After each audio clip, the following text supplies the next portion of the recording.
Um,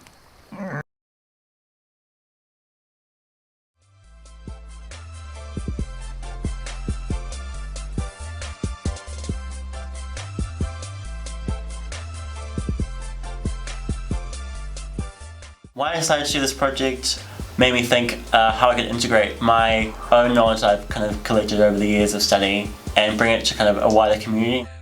For us, this is a practical way to hopefully introduce some different perspectives and contribute, hopefully in a meaningful way, to the dialogue around identity and representation. These are actual stories which are quite, tapu and sacred to people. These are our treasures, and we don't have control over how they're being told to the whole world. I'm not even sure if you should portray our gods. When we've got this word God in relation to the word atua or demigod, I suppose that's where we get a little bit offside with the Western community, I suppose, because in religious sectors, there's one God. Then he's got angels and things like that. But see, in our ways, in Māori sense, there's one creator. He or she is an atua. Everybody that comes off him is also an atua. We've got tāne, tāwhiri mātea, tāngaroa, uru te ngangana. We go on all day about who we've got. They're all atua to us. And we come down to Maui, he is still an atua. Yeah, he might be part human, but he's still an atua. When I first heard they were making a Moana movie, I was excited, I suppose, because I've always kind of been waiting for Disney Polynesian princess, I think.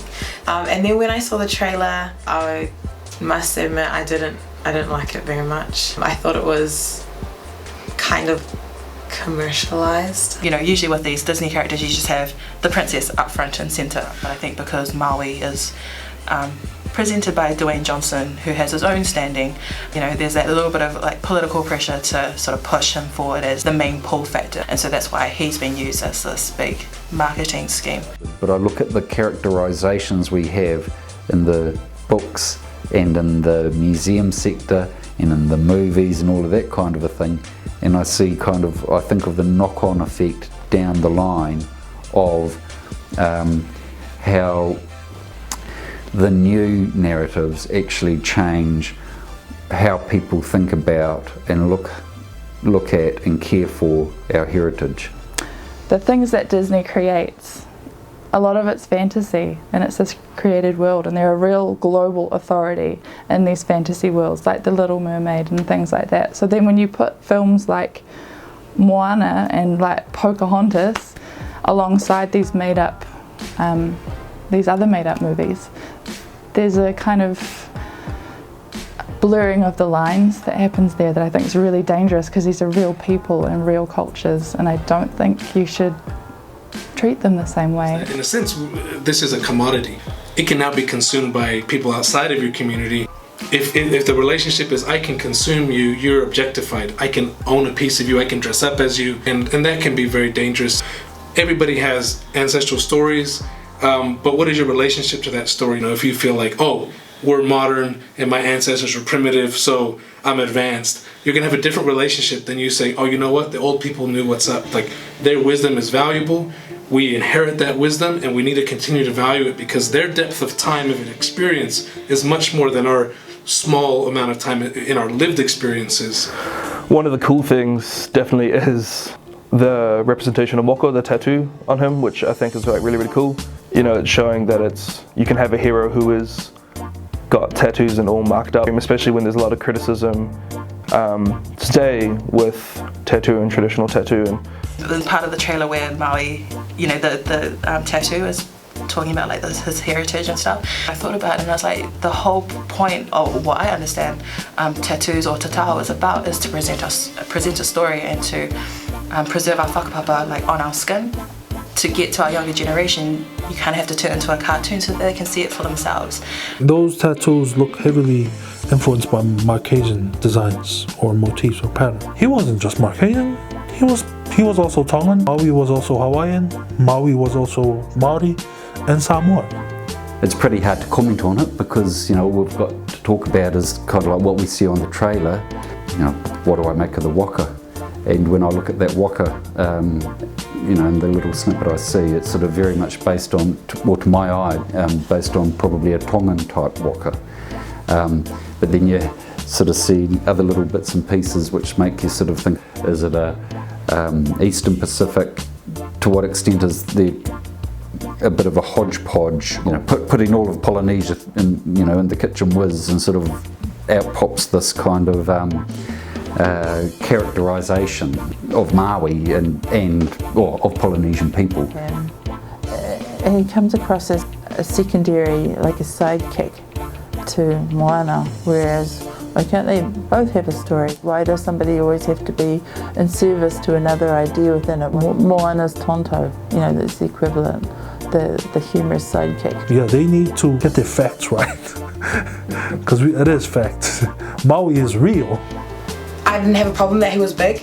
I didn't seem to see the issue that lots of people had about Polynesians being depicted as obese, because if you see in the trailer, he's like running around, he's dancing. If he was seen as being like kind of a big man, kind of just sitting there and not really moving, I think I would have had a bit of more of an issue with it. But he was dancing around, like, you can't tell me he wasn't fit and like, or like whatever. Because representation is something that's really important, and we don't often get in traditional media. And when the trailer first came out, I was like, this is really cool. And I think what this movie does is celebrates our females within our Polynesian community. That, you know, certainly nowadays, I think the idea is that our mothers and our aunties and our grandmas, they certainly have a lot more authority in the households than our dads and our uncles and grandfathers.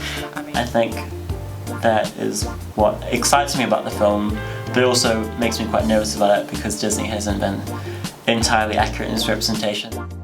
If you look at Disney movies, they have had their versions of the Pacific. And we all know there was the film Lilo and Stitch that was based in Hawaii. The film did have some lovely indigenous Hawaiian music, but it still had to have that sort of gateway of Elvis to sort of help the Western audience understand the Hawaiian music. But also, if you look, there's little bits in Lion King where Timon does the hula. What do you want me to do, dress and drag and do the hula? You can be a big thing too. Fine. Finding Nemo, they have a fake Hawaiian ceremony with a volcano in the fish tank. You have been called forth to the summit of Mount Wanahakalugi. Disney has made attempts at drawing and framing the Pacific, and so far it has been, let's just be honest and say, racist. So you could see why there might be some fears around Moana. A lot of comments I saw was, can't we just be happy that we're having a Pacific, that we're having a Polynesian princess, saying that we should just be grateful and take it? And that really annoyed me, that we think that we should just settle for whatever Disney gives us. I think for people watching outside, there's a danger that they'll be like, oh, that's what all Polynesians are like. On the one hand, it's really cool to see representation, and yet you're always wary of whether or not it's tokenistic. If the story's being told, just to, you know, Disney to, as a multinational corporation, tick that off their box. When music is performed, it gives people a good feeling. So I was thinking about the music of Tuākana. The accessibility of the music and the kind of uplift within the music tend to make audiences identify with what they're seeing is also good. So the depiction of Maui, the depiction of Moana, the storylines will be accepted by people as ethically good. It's like kind of a sensory overload going to these movies. The sound and the sight and the pace of the movie as well. You're just kind of dazzled, and then there's no room left for you to create your character or your idea of this person or this god. And I just remember, like, as a kid, or when you hear about these stories of our gods, there's so much left to your imagination. It's such this like uncharted territory, and it's really hard to like frame exactly what they look like, but there's a sense, a really rich sense, and that's really beautiful.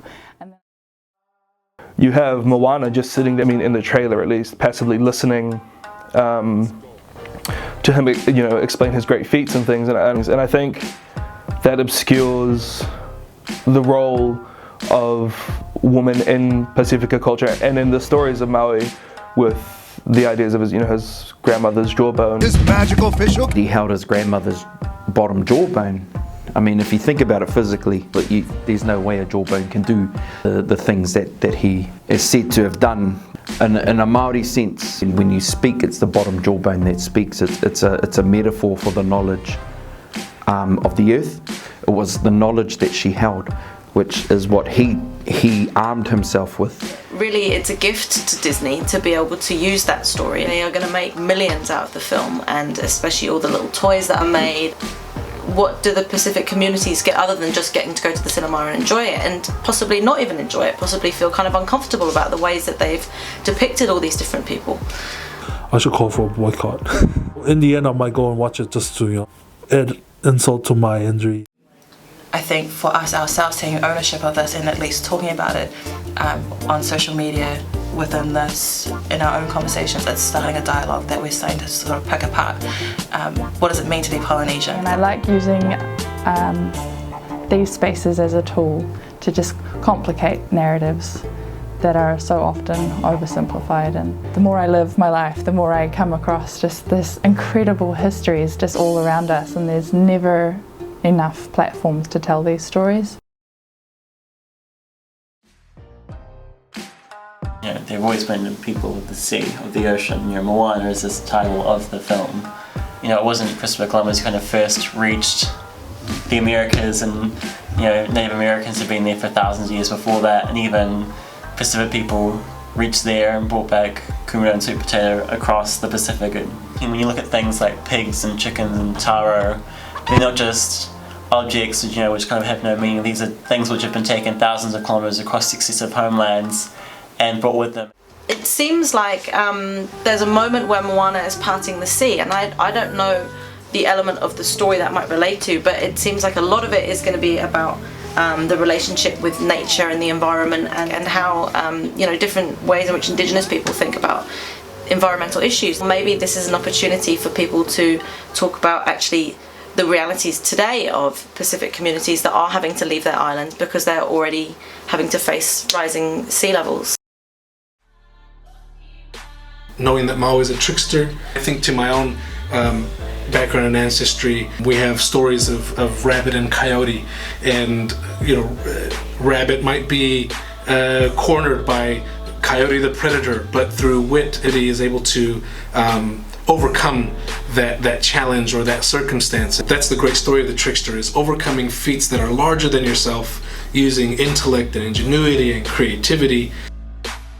There's many stories of him that he would observe the birds and he would ask his koro, where are those birds flying? We always see them fly off into one direction, and they come in, they come back again. Like, that's when he realised there's got to be something else out there, and he realised also that the birds at a certain time, when the birds were out of the distance and it got darker, they were actually flying in the same line as certain stars and things like that. So he learnt through that the initial beginnings of, I suppose, navigating. There's a broader story to that, but these are one of the stories that I was raised on, just in short.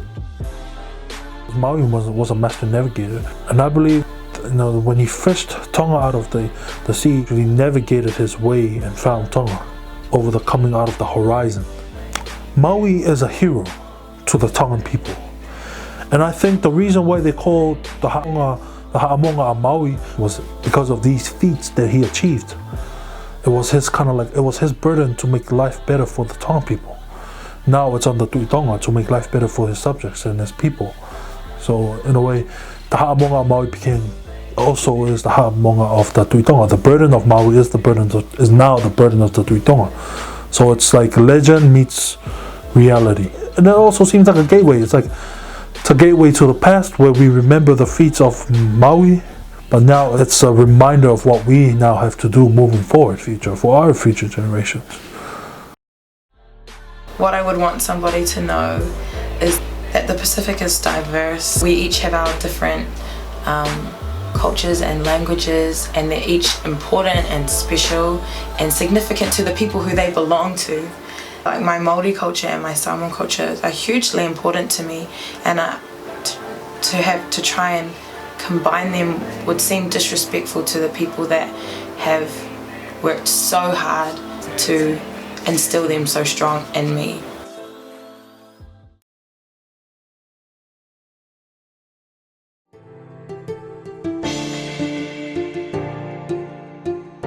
Sorry, I have a question. Should I look at you?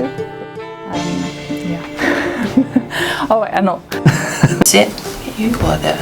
I don't know what to say. It makes for really good kava drinking stories.